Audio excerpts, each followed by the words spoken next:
Hey, good people, how's it going? Welcome to Trapped in the South. It's Movie Monday. So, it's Movie Monday, and I have picked a movie that I have not seen before. This week's movie is Boomerang. So, the first thing J-Man said when I was like, "Ooh, let's watch this," he was like, "You've never seen Boomerang? Have you been hiding under a rock?" And I was just like, look, this is why I'm doing this series. I am getting caught up on all things missed or things that I've seen before, and I was really too young to understand it or process it, or maybe I just didn't watch it fully. So, hence Movie Monday. So, I got stats for you. Boomerang, 1992, directed by Reginald Hudlin, which I think we've already watched something that was by him.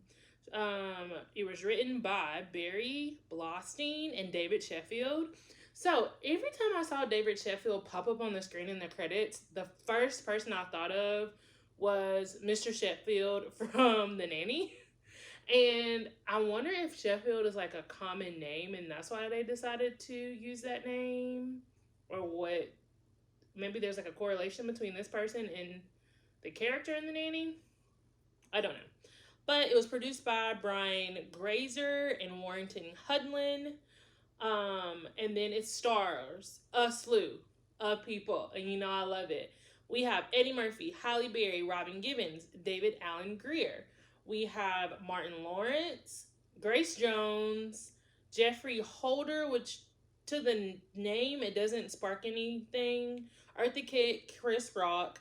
I would love to give honorable mention to Witherspoon and whoever who plays Miss Pearly. So this is the third movie I have watched that is not Friday that both of these characters were in a movie. This is the second movie where they played husband and wife, and I believe this is the third year in a row of movies. So I think it was 92, 93, and 94 of the previous movies that I watched that they were together, which is wild. Okay? I'm loving the connections, okay? Everything's fine. And it was 117 minutes. I watched it on HBO Max, which if you have AT&T, I think if you have like the highest AT&T plan, you get HBO Max for free. So if you have the Elite plan, you should definitely check to see if you have access to HBO Max. And then this budget for this movie was $42 million, and it made a whopping $131 million. So it almost made $100 million more than what it cost to produce it. So this movie, which it actually was turned into a TV show for BET a couple years ago. I don't want to tell you how long ago. I actually watched some of the episodes of Boomerang on BET probably a couple months ago. I can't tell you if I finished it though. I'm going to travel back at some point and finish it. But this movie is about Eddie Murphy, and Eddie Murphy is basically like this really successful ads manager or something like that. He's really high up in a company that he's been working in for some time. It looks like a new leader or a merger happened, and Robin Givens, her character, Jacqueline, takes over. They originally meet, and of course they go through this awkward situation where he's like trying to hit on her because he hits and wins every woman he comes in contact with. She tells him, hey, I don't think this would be great because we work together. I'm kind of your boss. And he's like, I don't see anything wrong with it.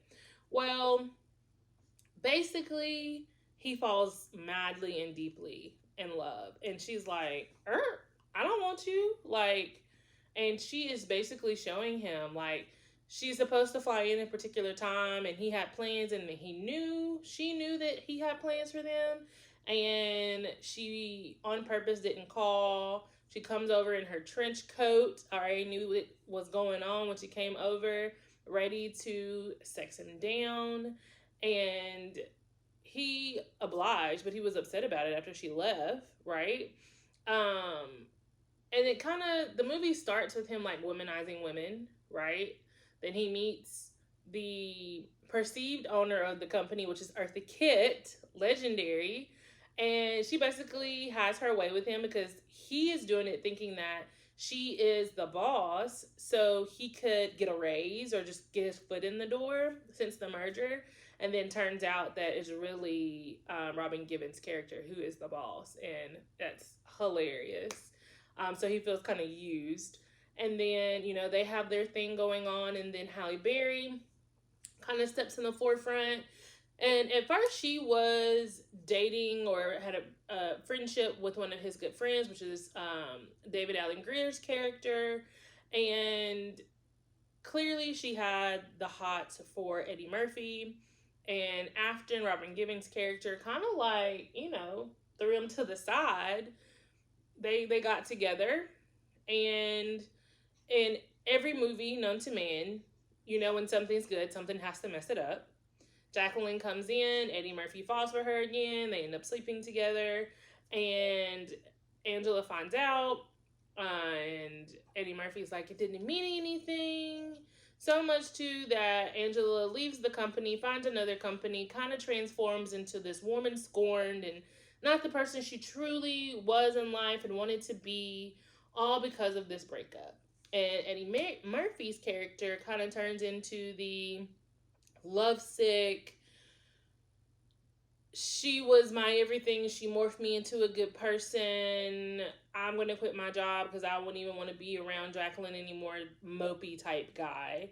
Eventually he finds out where Angela works, which is Halle Berry's character, and he persuades her using some of her past to get back with her.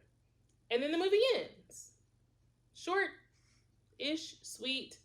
But it was really a good movie. I mean, it was a good movie. I would probably give it like a 4 out of 5. It kept my attention. It was real cute. I could definitely tell, like, in the 90s, it was probably like a big, big deal. And also Grace Jones is in this movie, who is a legendary model and actress. Her part in the movie was just being the star that she is and coming in to be a star in one of their campaigns. John Witherspoon and Miss Pearly, they are actually David Allen Greer's parent, so they make a cameo in for that. Lela Rochon, who I get mixed up all the time with Robin Rochon. Lela Rochon mixed up with Robin Givens all the time. I always think they are the same person. They are clearly not. Comment below if you struggle with the same situation. But she also makes an appearance very early in the movie. She is one of the girls that Eddie Murphy hooks up with, but just doesn't last because, once again, he's a womanizer. But this was a good movie. I love all of the cameos. I love the music. I think Toni Braxton was really popping in this area, and I love me some Toni Braxton. So I would probably check out the soundtrack if you're into soundtracks and all that good stuff. But yeah, 4 out of 5. Love it. So let me know what I should watch next. Let me know if you have watched this, and I'll see y'all next Monday. Bye.